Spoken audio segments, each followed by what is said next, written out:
રાજદૂતાવાસનું નામ પડતા આપણી નજર સામે ભવ્યતાનો આખો સેટઅપ દેખાવા લાગે છે। હવે કેટલાય ભવ્ય રાજદૂતાવાસ હોય છે। હવે આવો જ વધુ એક ભવ્ય દૂતાવાસ સામે આવ્યો છે।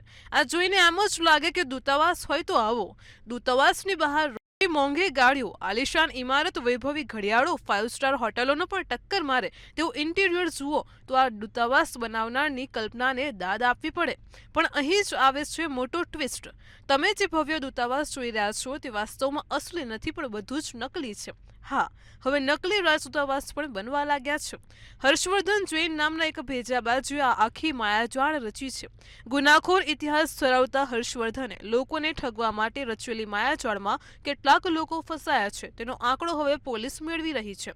આ ઉપરાંત આ ભાઈ પોતાને વેસ્ટ આર્કટિકા, લાડોનિયા જેવા દેશોના રાજદૂત બનાવતા હતા જે અસ્તિત્વમાં જ નથી। તેણે લોકોને જાળમાં ફસાવવા માટે પીએમ મોદી સાથેની તસવીર પણ મૂકી છે। ભલભલાને શીશામાં ઉતારી નાખવા માટે રચેલી માયાજાળને છેવટે ઉત્તર પ્રદેશ એસટીએફે ધ્વસ્ત કરી દીધી હતી।